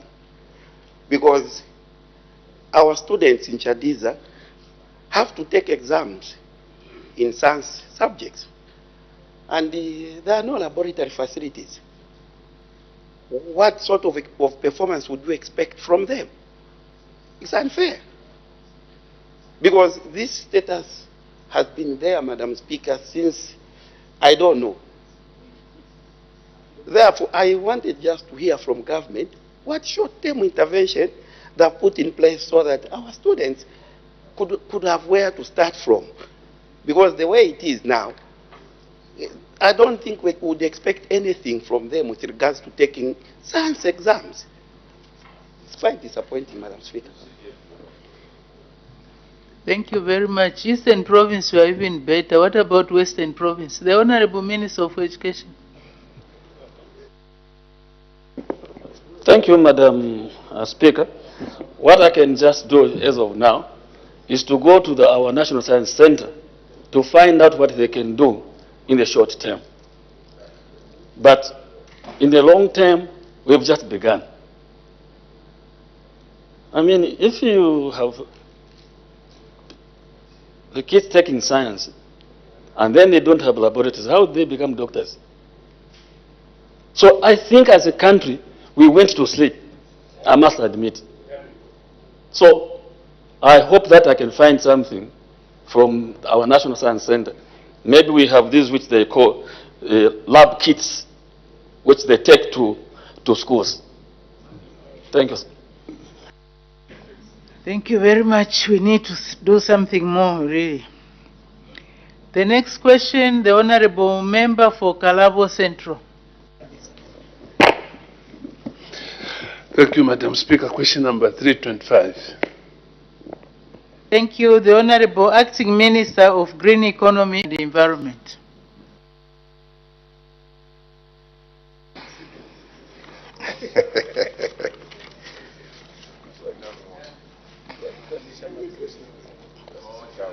Thank you, Madam Speaker.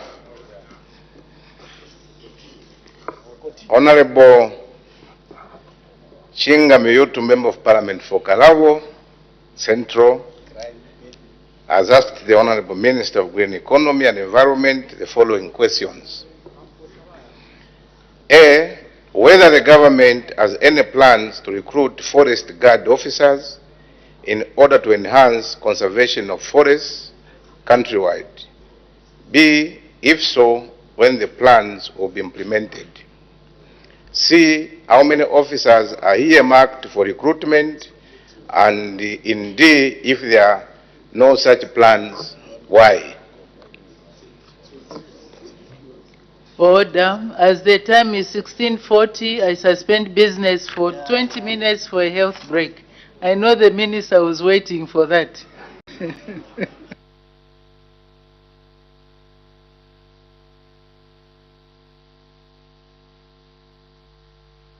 On Parliamentary television, on the floor of the House was the acting Minister of Green Economy and Environment, who was just about to respond to some questions that have been asked to him by Mr. Mewtu, Kalabo Central Member of Parliament. He was to find out whether the government has any plans to recruit forest guard officers in order to enhance the conservation of forests countrywide. So we expect the acting Minister of Green Economy and Environment to respond to those questions immediately after the break. So just about now, we'll have a look at what has been transacted on the floor of the House thus far.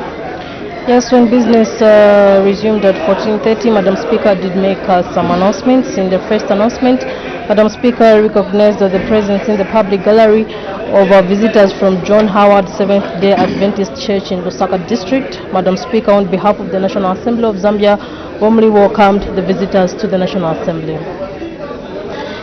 And in the other announcement, Madam Speaker recognized the presence in the public gallery of pupils and teachers from Blook Nursery Primary and Secondary School in Lusaka District. Madam Speaker, on behalf of the National Assembly of Zambia, warmly welcomed the visitors to the National Assembly. Two ministerial statements were delivered on the floor of the House. The first one came from the Minister of Science and Technology. He delivered a ministerial statement on the ongoing mobile network challenges being experienced by members of the public on the Airtel Zambia network. And the other one was delivered by the Minister of Water Development and Sanitation. This was on the strategic water supply interventions in Lusaka province. Of course, the House has so far considered one question for oral answer under Standing Order number 82. So that's what has been transacted on the floor of the House so far. Just now we take a break. Pleasant viewing.